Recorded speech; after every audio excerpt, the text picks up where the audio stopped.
Bonjour à tous et bienvenue dans ce nouveau tutoriel Figma. Aujourd'hui nous allons parler des prototypes, une fonction qui permet de donner vie à vos projets, qui vont permettre à votre client de mieux se projeter dans votre maquette et à votre développeur de mieux comprendre vos intentions. Allez, c'est parti!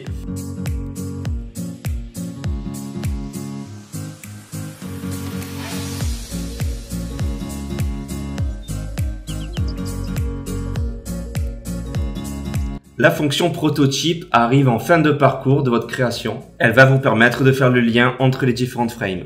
Pour commencer, je vais vous présenter un résultat concret. Nous sommes ici sur une maquette pour une application photo et vidéo. Donc vous voyez mes différentes frames ici.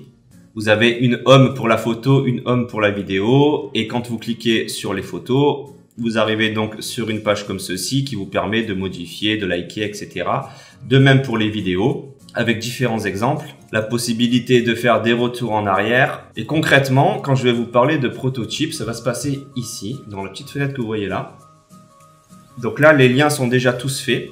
Et vous voyez donc que quand je survole une fenêtre ici, j'ai un petit bouton qui apparaît qui va me permettre de tirer un lien vers une autre page. Et bien, c'est comme ceci que fonctionnent les prototypes. Là, vous voyez qu'ici, les liens sont tous déjà faits.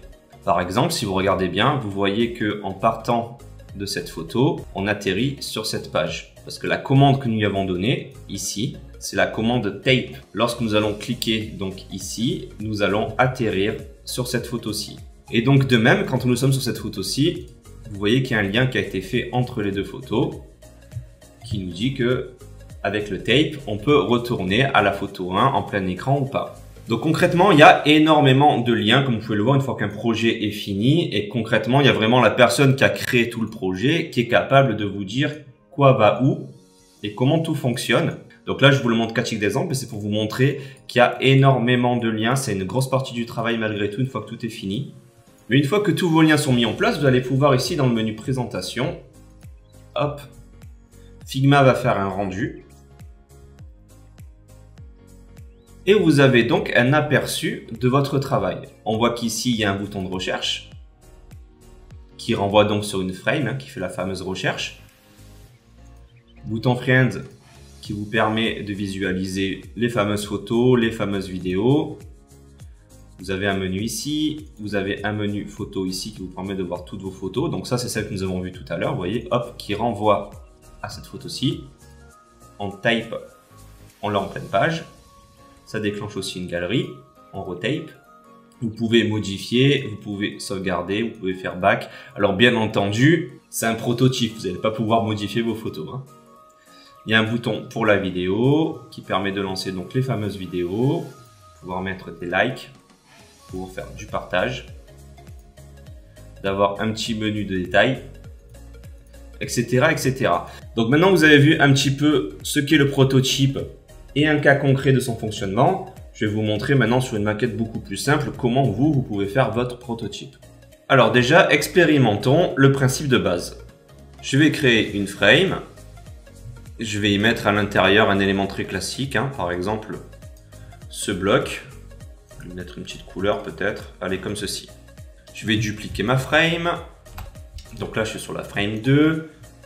Et dans la frame 2, je vais y mettre un autre élément. Admettons un cercle, hop, comme ceci. Donc bien entendu, ces formes géométriques servent à schématiser ce qui pourrait se passer entre votre écran 1 et votre écran 2. Bien, je prends ma frame 1 qui est donc ici. Je vais venir dans prototype. Et donc à partir du moment où je suis dans prototype, vous voyez qu'ici, j'ai un petit plus qui apparaît. Il apparaît à la fois sur la frame en général, si je veux faire une animation sur la frame, ou sur un objet.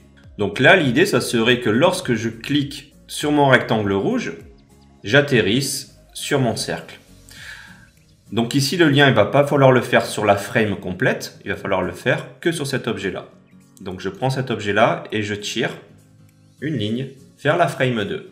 Ici, il me demande ce que je veux faire. Mon interaction doit se produire soit au clic, soit au glissement, soit au survol, soit au relâchement, soit en appuyant sur une touche.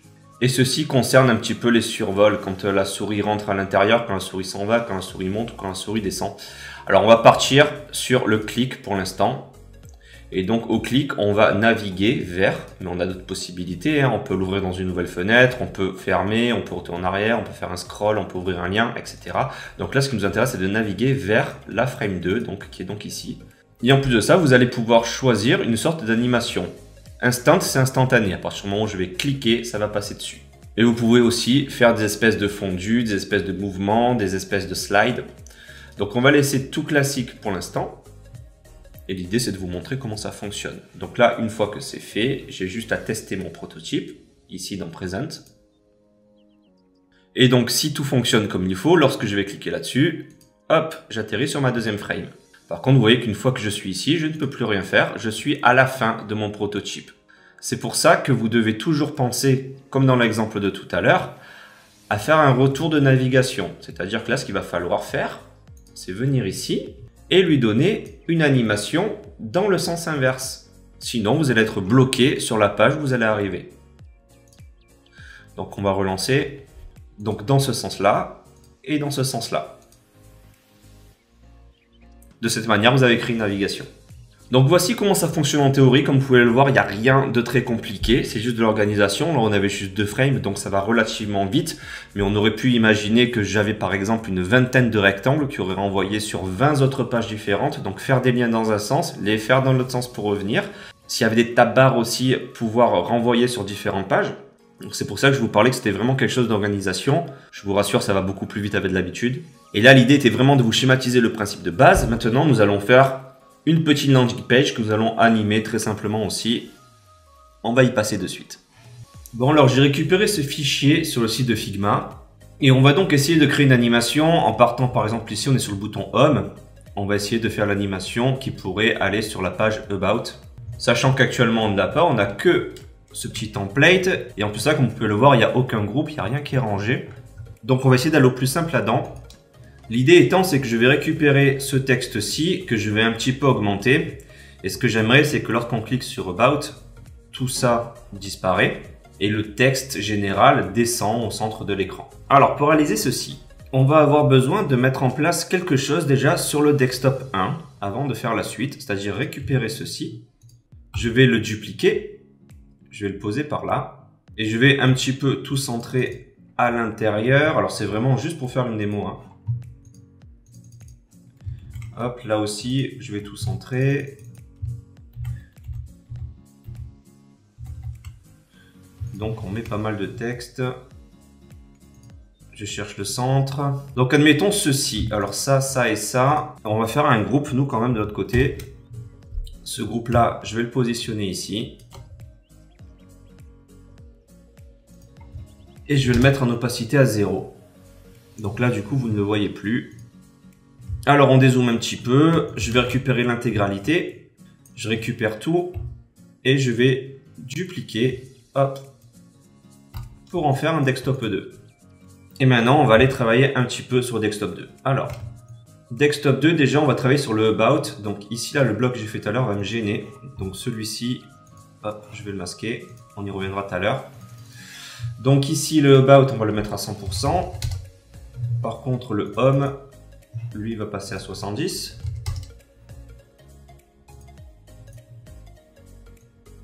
On récupère ceci. Ceci, je vais le pousser comme ceci et je vais le mettre à 0%. 1, 2, 3, 4. Tout ceci. Je me demande si j'ai la flèche en entier. Je vais vérifier quand même. Oui, ok. De la même façon, on va sortir par là. Ces éléments aussi, je ne vais plus en avoir besoin. La barre de recherche, on va la laisser. Le social, on va le laisser. Preview Next, on va laisser tout ça. Donc, nous y sommes. Je vais faire apparaître mon groupe 1. Je vais le faire passer du coup à 100%. Maintenant, j'ai envie qu'il soit visible. Et je vais le mettre à peu près par là. Alors, l'erreur qu'il y a, c'est que maintenant, ceci, ça va me gêner. Je vais le mettre là. Et les petits cercles, on va les déplacer. Bon, c'est pas super joli, mais c'est vraiment juste pour l'exemple. Hop. Donc là, l'idée maintenant, c'est de faire notre petit prototype. Comme je vous l'ai dit tout à l'heure, pour le prototype, c'est en cliquant sur le bouton About qu'on atterrirait donc sur cette page. Donc là, About, je ne pourrais pas le sélectionner à cause du bloc qui me gêne. Par contre, je le vois ici, donc c'est très bien. Donc About va envoyer sur cette page. En cliquant, il va naviguer vers Desktop 2, mais par contre, je vais faire une Smart Animation. Comme vous avez dû commencer à le comprendre, va animer ces éléments qui disparaissent, parce que je leur ai fait juste un point d'entrée qui est mon Desktop 1 vers un point de sortie où ils ont disparu. Et donc Smart Animation va permettre de faire la transition de ces éléments-là. Donc on va faire un Easy In et Out, comme vous le voyez ici dans la démo, vous voyez les mouvements bouger. Et on va pouvoir lui donner un temps pour le faire. Alors de base, le logiciel nous propose 300 millisecondes. Si vous voulez que ce soit plus lent, vous pouvez mettre 400, 500, 600, peu importe. On va laisser à 300 et on va voir, et au pire, on pourra y revenir. Une fois que c'est OK, on va pouvoir tester tout ceci. Donc, je lance mon prototype. Donc voici mes éléments. Oui, j'en avais pas parlé tout à l'heure, mais du coup, les prototypes lancent vos gifs animés et vos vidéos si vous en avez. Donc ici, il n'y a pas grand chose qui est cliquable, sauf le About qu'on a fait tout à l'heure. En cliquant sur About, vous voyez, tout a disparu, a fait le fade comme je l'ai demandé, et lui, il est descendu. Pour pouvoir aller en notre animation en boucle, donc celui-là, on va partir là-dessus, et c'est celui-là, hop, qui va renvoyer. On va faire le même Smart Animation, hop là, c'est parti. Alors, on charge notre page, j'appuie sur About, je passe comme ça, je reclique sur le logo et ça le fait dans l'autre sens. Voici comment fonctionnent les prototypes sur Figma, j'espère que ça vous a plu et je vous dis à très bientôt pour une nouvelle vidéo.